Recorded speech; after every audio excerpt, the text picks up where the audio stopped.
Welcome to what month is it? July, August, July, stuck on a bucket. Haven't had enough coffee today. I am Fritz Wichern, your host, as usual. I'm joined by Dave Bohlmann once again, a master of many things.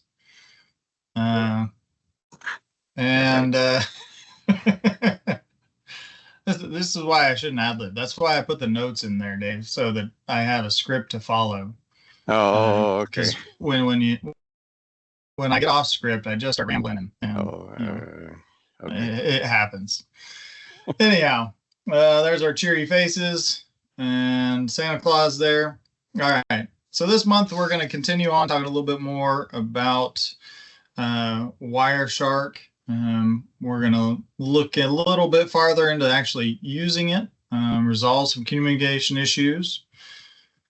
And again, stick around, make sure you stay to the end, and then watch your email inbox for details of who's going to win the Yeti Cup this month. Congratulations, Jonathan Cloutier. I don't know if I butchered your last name. I apologize. With the Alliance Group Services for winning last month's hat, I believe is what we gave away last month.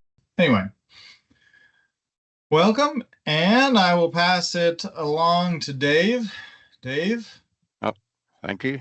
It's all you. My arrows finally work. So want to make one correction from the last webinar we did. Fritz introduced me as a SME or a subject matter expert, and I really hate the word expert because no one is. Everybody makes mistakes and that. So what you really want to, if you want to use SME acronym, you can do it in German. It's a Specialist mit Erfahrung, which means a specialist with bags and bags of years of experience. And that's the kind of person that you want. So there you go. How's that? All right. Perfect. So, oops, see, now it's not, why is it doing that? That's just amazing. Okay. Bill Gates is causing me grief. So what, back to with Wireshark, and what are we really trying to do with analyzing the network and that? So not only is device communications necessary, of course, for building automation systems, but also we want to, when we have the communication going back and forth with the messages, we want to be as efficient as we can as well. But most of the time when people are using Wireshark, you're trying to troubleshoot some sort of issue. Why will the certain devices not talk or whatever? But we can also use it to see how efficiently the messages are going back and forth as well. Now, Wireshark is just one tool that we have to see what the actual messages are, but it's a very prominent tool and relatively easy to use. And so that's, again, that's what this is all about. And we can identify devices that are causing trouble. The devices will cause trouble by either talking too much, which is sending too many messages, or they're talking too little, which means they're not responding like they should. And then, of course, we can use Wireshark to see what's going on when communication just breaks down entirely with a particular device. And the whole point is where we want to kind of check the, improve the health or check the health of the network that we have, so that way our customers can look at their points and whatever the points they need to do. So, so the goals of the networking. One of the things whenever I'm trying to make sure that I'm doing whenever you're doing the network is, again, we're trying to just make it not only work but be more efficient in that. So one of the questions, one of the first questions is, do we need to poll everything that we are polling as far as points go? A lot of vendors, they'll just poll all the points in the system, and that's really not necessary. Most of the time, you only need maybe 10% of the points, if even that, in the system. So if it pulls everything, you're just using the network way too much. Do we need to use what's called solicited or unsolicited requests? Solicited is where the operator workstation is pulling points from the devices, so it's actively asking for them, which is most vendors, that's the way they do that. A few products only pull for things that they really, really need. The unsolicited messages would be like if you have alarms set up or a COV set up on your devices, and so it's telling you about a change. And then also just doing a unsolicited would be like the who is, which happens a lot. So we want to cut back on either one of those as much as we can to still get the job done. So the other goal really is to try to minimize the amount of traffic. One is, again, ask yourself, are we passing the points that we really need to? And also, do we need to poll as often as we are? A lot of times you get by with when you're monitoring points and all, depends on the point, but a lot of times you can get by with 5-minute intervals. A lot of command or mode changes, you might want to go faster than that, but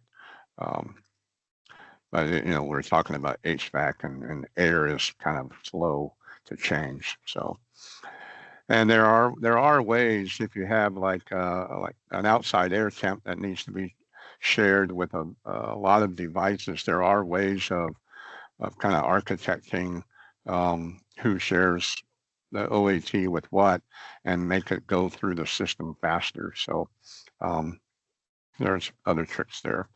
But the idea is if we keep the amount of traffic flowing to a minimum, then what happens then is it gives enough bandwidth of the network. So that way when things are going south, like you have an alarm condition or several controllers are going offline, when things go south, the amount of messages tend to pick up a lot. And if we have a minimum amount of messages when things are working good or working well, then that leaves enough room for these extra messages when they're not. So, okay. So the first part we're going to do is what I call rapacious rabble rousers, or R, which happens to be the Hebrew word for, curses. And this is just things that the devices can be doing or your network can be doing that's going to cause you trouble. This is a picture of me in skydiving a long time ago and far away. That is not a pink jumpsuit. That is a readable red jumpsuit. But and I put it up there because I did 6 parachute jumps and then I was done. But only one of the 6, everything went right. The other 5, something was causing me grief and something was, not right. And that's just the way life is. So what are you going to do? Anyway, all right. So, so these are things that devices can do that's going to cause you trouble. One of the biggies is they send too many who is messages. And we'll get into detail there for that. I don't know why the vendors love to send out who is messages right and left, and that just causes a lot of traffic to go back and forth. Another thing is they can request points more often than what they really need to do. And part of that is setting up, even if you set up a COV on the device, if you use analog COV on an analog point, you wind up typically causing a lot more messages than if you just simply pull the silly thing.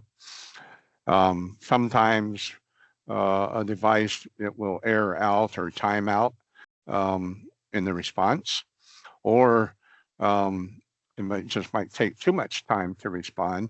So what happens is the operator workstation sends out a request, waits a little bit, and then says, oh, he hasn't responded yet. I'll repeat the request. And then the device responds to the first request. And so that can cause more messages than what's needed. A lot of devices do not support what we call read property or write property multiple, where you can, in BACnet, where you can ask for more than 1 point in one message. And so that means you have to only request 1 point at a time, and that can slow things down. Some devices do not support what we call segmentation, where if the response it's going to send to you is a large message, you can actually break it up into smaller messages. But and again, that helps to cut down on the amount of traffic and that. But a lot of devices do not support that. And of course, one big way that a device can cause trouble is it's just not talking at all for some reason. Maybe not connected or it's off or whatever. So for your rapacious rabble rousers, particularly with MSTP, it's not, a lot of times it's not just the devices, it's the network itself. You got bad wiring. Most of the time, if you are renovating something, you really got to make sure that you really want to use the old wiring in there. A lot of people just use the old wiring for the MSTP trunk, and that can be an issue. Sometimes people put too many devices on the MSTP trunk. There really should not be more than 32, and that includes the BACnet router. They have slow or inconsistent or even too high of a baud rate. People nowadays, since they want to collect a lot of data, they think, well, let's raise the baud rate on the MSTP a lot. And the problem there is the higher the baud rate, the better your wiring has to be. And so you can cause grief by just putting up the baud rate. Unreliable token passing or multiple token passing, that usually means there's some wiring that's not the best, or maybe there's noise on the line or something, and so the token that gets passed somehow gets confused or lost in a way. And then, of course, improper shielding, ground at just one end, improper end of line resistors, you put that in at both ends, of course. And then here's the big one, is you forget to put in wait or interval statements in your control basic. And so it's just sending messages right and left, and you don't want to do that. So, okay. And then for rapacious rabble rousers, if you're a BACnet IP or BACnet Ethernet, similar deal.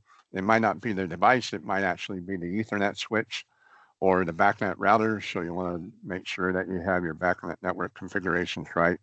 Your IP subnets and masking are right.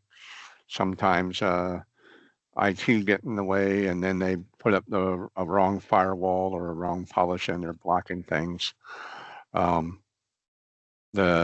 seen where the port on a switch goes bad, and I've even seen Ethernet cables go bad, and I've even seen one cable works in this port, but the same cable does not work in the next port, but a different cable does. So it's really black magic. That's why I call it R. It's the Hebrew for cursing. So you never know what it's going to be. Yeah, you never know what it's going to be, and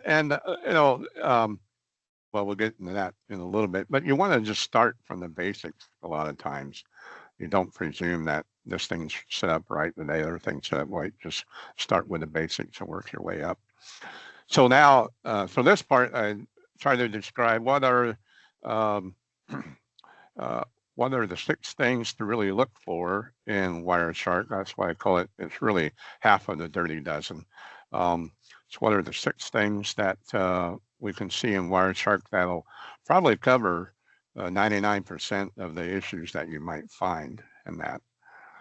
So one of them, I call it the who is fanatic. And this one, I'm not talking about the operating workstation. I'm talking about the devices. So you have some devices, for whatever reason, is way too many who is messages going out there. And that's probably one of the biggest issues with MSTP. So a lot of who is messages are get sent in a broadcast way. And so It goes all over your backnet internet, and so you get a bunch of responses. It just creates a lot of traffic. So you want to find out who is sending out a lot of whois's, and then why. And then whois's, not all whois's are made the same. You have a global one that goes everywhere.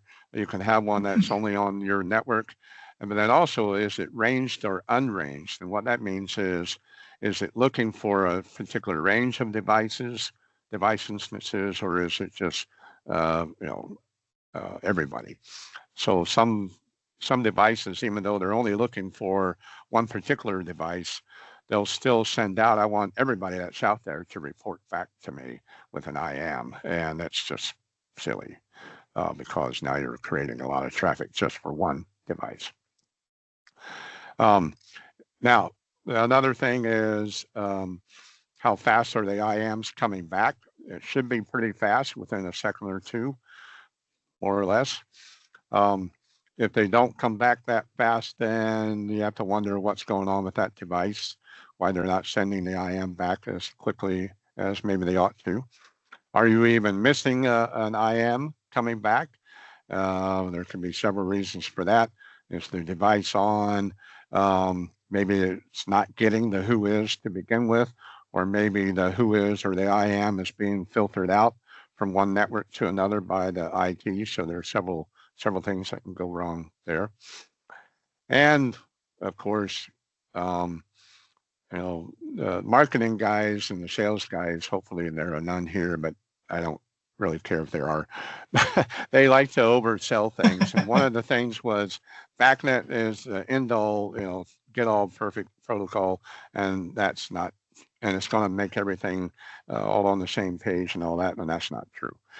There are some devices out there where they will respond to one kind of whois message, but not to another kind. They're supposed to respond to all kinds, but I've seen that once in a great while. So what are you going to do? So, okay. So that's one thing to look for, again, is who's sending whois messages, trying to figure out why. And are they sending it out like you would expect them to or not? So if you do find something here, some of the root causes of what it could be, sometimes the devices that you're trying to find, they're kind of too spread out with the device instance number. And so it'll send out a whois or a range for that instead of just one at a time. A lot of times old control basic programs might have device instances in there that you don't need anymore, don't use anymore. Some of them are other vendors. The device will behave like a operator workstation, just send out whois's a lot.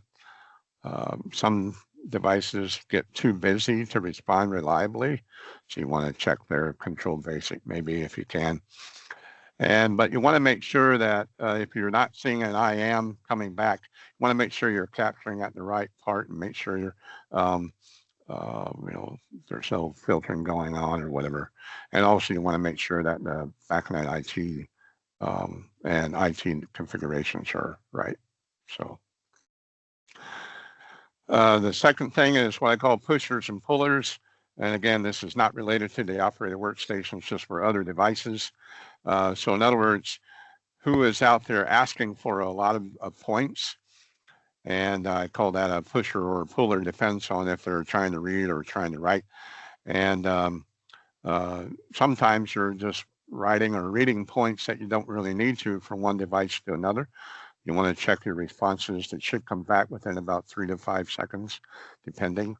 And then sometimes you'll see repeat requests going out before the response comes back.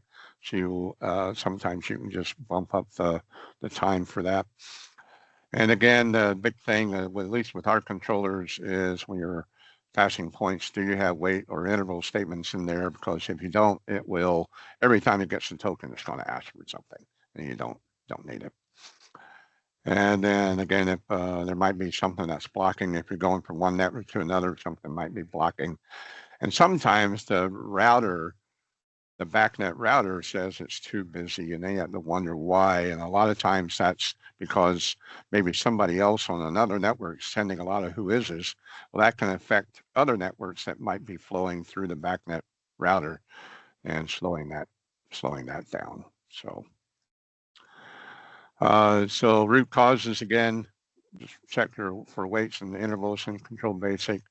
Make sure all the points all the devices that device is asking for, or really it should be asking for. Check your networking. And then here's a list of slow responses. Router can be too busy. Sometimes the device keeps rebooting, and so you're not going to get a response. The token passing is wrong. Max info frames on the router are set too low. And I think we've got a couple of videos on that. So that just means when the router gets the token, how many messages will it send out? It should be about 10 or 20 rather than just one. And then you can do many to one on point passing, and that's a whole other different thing. And if you want to pursue that, you can send me an email and we can talk about it. So, okay, number 3 on what can be wrong. Like I said, for MSTP, particularly for the token passing, your baud rate should be too high. The higher it is, really you got to make sure there's no noise on the line. So if there is noise, then what's going to happen is some of the frames are going to be have errors in them, and so they have to resend things. So you want to make sure you're not going any faster than what you really need to.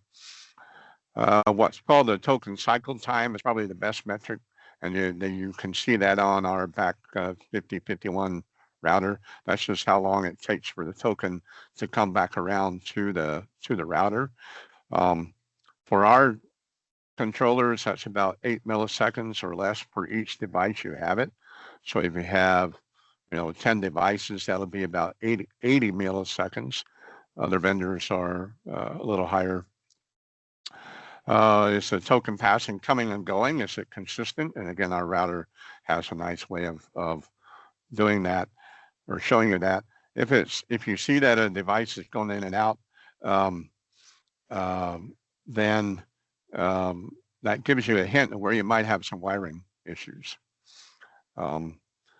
The MAC address gaps, you might have MAC addresses that you'll skip some numbers, and then you have some devices, then you'll skip other numbers, and those really slow down the network. It's okay to have 1 or 2 of them, as long as they're not that big. But if you have any more, you need help, or if you have more than that and you need any help trying to figure it out, I'm going to show you the hand and say, not until you fix your MAC gaps, right? No, that will help you. Then the max master, that's important. That says at the very end of the line, you do not want that controller to keep looking for other masters, and that becomes a big gap in the address space if you do that. But again, all this is in, I think all this is in some other videos and in manuals as well.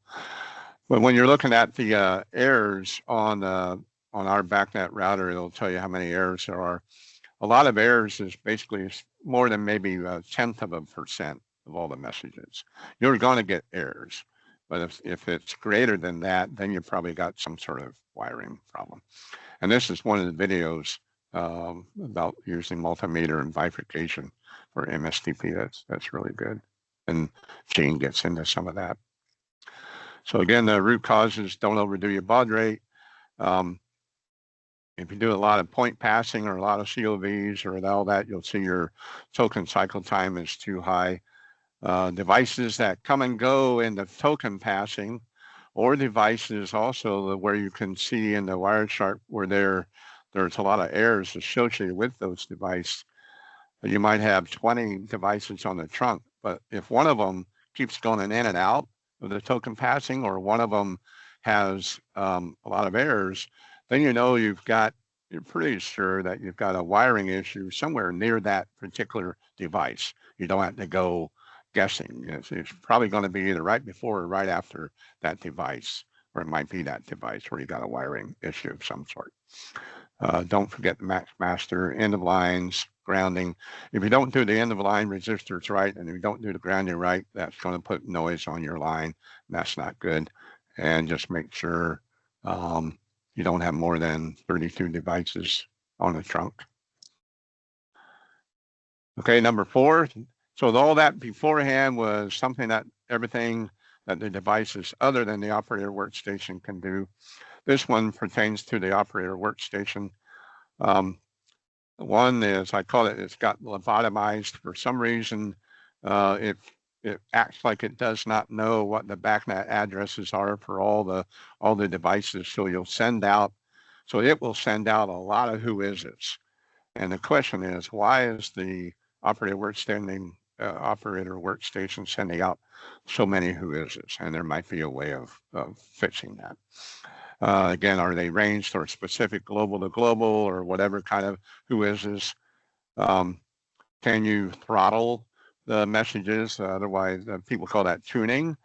And there's ways of tuning it. Niagara has some ways of tuning it. And it's kind of like polling policies. You can tell it, well, these points I only want so often, and these other points maybe less often, and there's a few other things. So are the IM messages coming back?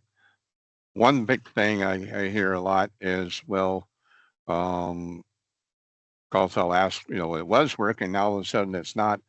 So one of the first questions is, did IT make a change in the switches or the firewalls or anything like that? And usually the answer comes back, no. And then I'll ask them, are you sure? Because a lot of times that is what happened. And that gets to the very bottom one. Sometimes IT will have to change the IP addresses and they don't tell you about it, and so you can't see anything. So again, a lot of times IT gets in the way here. Root causes for that. Sometimes if things used to work again, but now they didn't, again, there might be changes with IT. So might try to ask about that. Or maybe if you had an existing network and you added something, or maybe you added a new backnet router, you might have not configured it right and you'll have a broadcast storm.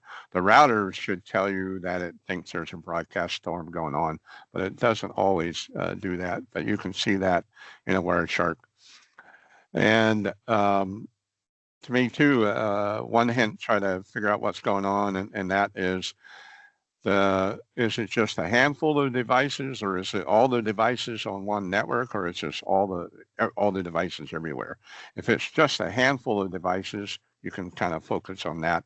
If it's a whole network of devices, like on an MSTP trunk, well, that kind of hints it might be the router and that. So there might be a setting in the OWS that can slow down device discovery. And sometimes another thing is, when you're setting up routers across networks, backnet routers, you want to set them up as BBMDs to talk to each other rather than foreign devices, because foreign device has a time limit, and then it kind of lobotomizes itself. And then it has to keep, you might set it up for 15 minutes, then it has to re-register, and sometimes that doesn't work. So, okay. Number 5, I call it OWS pounders, and this is where the operator workstation itself is polling. It's polling a lot of points like crazy. Again, can you throttle it or tune it? Another question is, do you really need a poll for all those points? Some vendors, when you discover the device, you put that device into the database, Niagara or wherever your workstation is. It might it'll start by default, it'll just poll for all those points. And so you want to take the extra step to choose which points that you want rather than all of them. Are you using COV or alarms efficiently? And we'll get into that here in a second. Again, has there been an IT change? So it's similar to some of the other ones where IT can affect you, and you want to look at many other things that might have changed in that. Another thing is APU timeouts. So what that is each device has a APU timeout limit. So when it sends out a request, it will wait that much time before it decides that the answer is not coming back in time. And so sometimes those are too short. I think a lot of people have 5 seconds as the default, but sometimes you have to bump that up to 10. But you have to play with it. Max info frames. Again, now in like Total Control, and I think Niagara as well, and in Commander, you can set that. That's how many messages the operating workstation can send out without waiting for a response. The more the merrier, usually, and that. And do the invoke IDs keep moving up? Sometimes the operating workstation is kind of like half duplex, we call it, where it'll send out just one message and not send another one until it gets a response from the first one, and that can wait. And you can see that in the invoke ID numbers not moving up like you would expect. So the root causes, you just got to ask yourself those questions, and that for COV and alarms. COV is, you should not use COV for analog points. And even the BACnet committee, says you shouldn't really do that because you'll wind up probably having more messages than if you just pulled. For alarm conditions, you want to make sure that, your interval's right, your deadband's right, and that, because sometimes if you do not have a deadband, you'll get an alarm message, but it's not, but then it goes away right away. And so you want to make sure the deadband is in there, so that way it won't sense an alarm condition nearly as often, and you'll get a bunch of false positives. I don't remember why I pick on Pete Conrad in here, other than Pete's the kind of guy that likes to cause trouble when they were on the moon. Anyway, okay. Right. Then the last one, are there unsolicited messages? Do you have too many trend notifications? That could be, we have trend objects on the device. Too many trend notifications might be that your buffer size was set too low, or the interval's too fast. You want to check that. Alarm notifications, too many. Again, it's the deadband.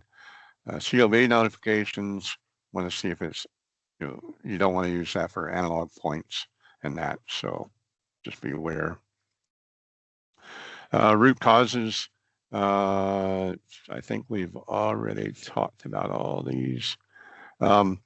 Sometimes though, especially when you're first installing, if you have alarms set up, when you're first installing, you would expect to have a lot of alarms a lot of times until things settle down and that, but still you want to look at it. So,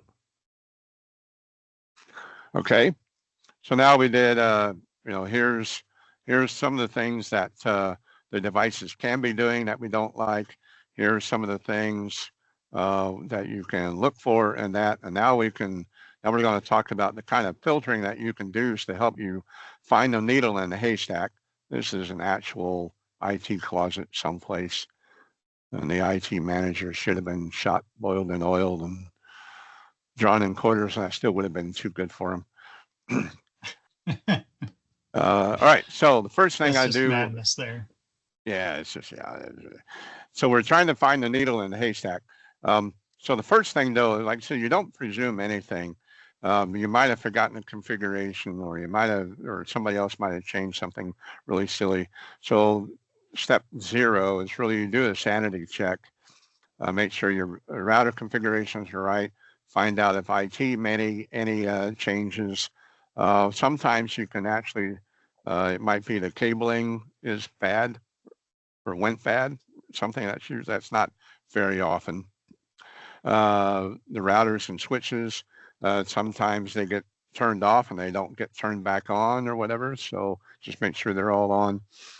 And then the idea is you can figure out what's the extent of your communication problems. Is it just everything? Is it just one network or a few devices on their network, or even a few points on a device. And so if it's just a few points on a device, then that hints that, well, it's not really communication. Maybe there's something that changed on the device itself, or those points no longer exist or something. Who knows? So you want to see what's the extent of your problem, and then kind of go from there. And again, anything changed since last time? Communication was good. Everybody swears no. Everybody lies. So, and you just, it's not that, of course, they're trying to lie. It's just you forget, right? So, and then one key thing that helps out is, can you do something to cause the issue to happen? And sometimes it's just discovering or whatever. So, so then what I do is, if everything looks good, configuration looks good, I turn on my Wireshark, pick a good spot to capture, and I just filter it with a backnet and I wait about 3 minutes. And then I sort by that info column for the messages, and I see how many who is's are out there, fix those maybe. And let's see, if not, make sure to come back. Yeah, sometimes if you might be capturing on the wrong spot, and we talked about that that last time. You have to make sure. Usually you can just do the capture on your commander or on your connect and that, and be able to see things. But sometimes you don't see everything because you're capturing the wrong spot. But that's just, to me, getting a lay of the land is just see what's going on and see what kind of errors I get or what kind of messages are happening too often. And then I can start focusing. So the way to start focusing is we can filter only certain kind of IP addresses or UDP ports, or even backnet addresses, or these are different filters that you can use. I'll show that here in a minute. So that way, if you suspect one particular device or whatever, you can just filter out all the other messages, and it makes it easier to find messages that you're looking for. For MSTP, there's different kind of frame types, which means on MSTP, there's a lot of messages or token passing. And so I can tell it, I want to skip token passing. Don't show me all the token passing one, and that way you can see all the data messages. And here's the kind of filtering that you can do for that. Like if you do not want token passing, you just say MSTP.frame type is greater than 1. And then you will not see token passing or pull from masters. You'll see everything else. Makes it a lot easier. For IP, if it's a backnet IP or even at the application layer, you can say, I want to only show me the read properties or the read property multiples and all that. Or if I want to only see the who is's and IAMs, you can do that filter. So, and then here, if you want to look for a particular object, what you can do is you can find one frame that has that object in it. And then you would say, here's the name of the filter, and XXX is the object type. And so if you find a packet that had that in there, here's the value. I don't know if you can read it. So a binary input type would be a 3. So you'll put 3 in there. And then you want to find, like if it's BI, I don't know, 18. Well, the BI part, that's 3 here. And then the 18 would be the instance number for that. So points on the device have instance numbers as well. So when we say like AV20, AV is the type and 20 is the instance. But you can actually filter all the messages then just reading or writing or using that, just that one point. Okay, so see, this is the way you should fly, the only way to fly. Anyway, there's more German there. Doing a little showing off there. Yeah, well, actually, I got this off the internet. It's not me. Oh, okay. If I did this in the cockpit, Wayne and Mitch would throw me out without a parachute. If they threw me out with one, I wouldn't care. Anyway, so Zoom bias field. That's It means to kind of play around a little bit. It's another thing for example, or examples. For example, so here we have token passing. And here's our filter. I said I want MSTP frame type 0 and MSTP.source equals 0. So the reason I put that source in there is I know my BACnet router is 0. So that means I'm only going to see the messages that's token passing coming from the source 0, which is the router. And so in this case, then the difference, so this is the router passing the whatever the destination is here, 1E. So there's a big gap there. You can see that's a big gap. But you can also check the timing.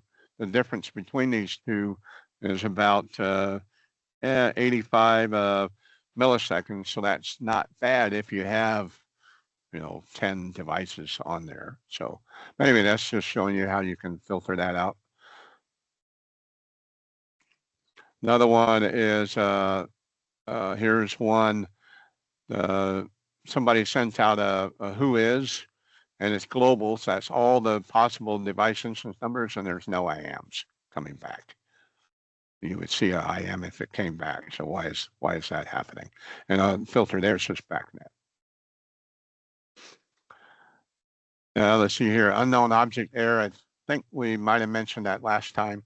So if you find an error in here, you just open that up and you can see in here what the object was, or what the error was. It says the object was unknown, and it'll tell you which object it was as well. Here's where I call AWOL devices. I don't even have filters on there. But here I just sorted by, well, I didn't sort. I sorted by who is, and then I unsorted it, and then I looked at one who is, and there's no IAMs coming back. But the who is looking for these particular devices. And I don't know if maybe the device is not supposed to be looking for those. So you want to look for that. But if it is, then and we don't see any IAMs, then we know for sure that they're not coming back. IP filtering going on by IT. They might be offline, who knows. You can read present values and RPM. So here this was, we select that frame. Here's a AI4, and then here's the actual present value. And I could have used the filter to only look for AI4. And you can see whether or not it has an acknowledgement or that's a response coming back. So here's a typical BACnet routing messages. So the routers are talking back and forth. They have their own version of who is and IAMs. And so you can see this one's asking for who's the router of the network. And here's the other router saying I'm the router for that network. And so if you don't see that, then it's like, oh, why is it not coming back? A lot of times that hints at configuration issue for on the routers and that. And sometimes it's not even BACnet. This is ARP, which all IT devices will use, and that. So here, this is like Commander is looking for this particular IP address, and then that guy there, which is a router at that address, sent back, oh, it's me. So you can see whether or not IT guys are like this. You can see whether or not a response is coming back for the ARP. And then they know that, well, if there's no response, there's a filter or something going on. So that's, again, a whirlwind kind of tour. I tell my students at school, practice, practice, practice, practice. And yep. So exactly. It's not something you learn or understand overnight, right? Right. Yep. Just take some cigars, maybe some beer, Little whiskey if you prefer it. So right. Yeah. Oh yeah. Right.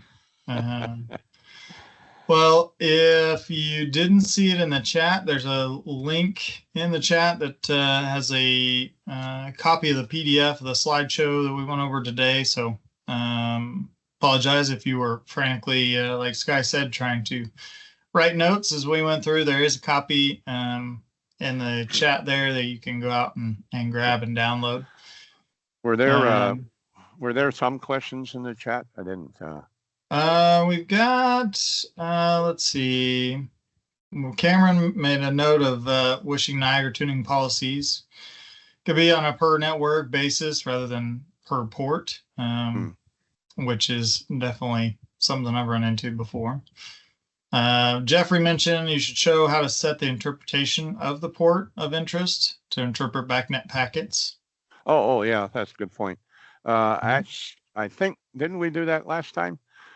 I think we did, yeah, but I think we did. Yeah. So again, so sometimes you might be using a port other than 47808 for your backnet. Wireshark by default just uses that port. So, and I'm pretty sure it's in the previous one that we did. You just, in your filter in Wireshark, you just type UDP for user datagram protocol, and then it'll list all the messages that are that uses UDP. Backnet's one of them. But then it'll also tell you which port they're using. So if let's say you're using 47811 for your port, then a UDP message that uses that port, if it does not say backnet, then all you do is select that message in your list, right click, say decode as, and then you select the VVLC, which stands for Backnet Virtual Link Channel, and then make sure you hit save. And then from then on, it will interpret that as backnet. So anytime you hit backnet, then it'll show up. So, but like I said, I think that was in last week. Yeah, I think it was, but and you know, Dave, I think as you mentioned a few times, we do have a lot of videos. I'm pretty sure they're all out there on our YouTube channel. A lot of good stuff to kind of dig in and goes a little bit deeper on some of these topics. Cameron asked, you know, about the single cable mode with the new AE router. As far as I know, that's still in development with the firmware. Being able to use that router with a single cable. But Dave, have you heard any other updates on that? Yeah. No. Yeah, I think they're still working on that, but definitely a common request that comes in, and the guys up there in engineering are working hard to get that done. So, all righty. Well, thanks everyone for joining. We will let you go, and look forward to seeing everyone next month. Dave, thanks for doing the teaching again. Thank you. And I hope everybody has a great weekend. Thanks, y'all. Take care. Thanks.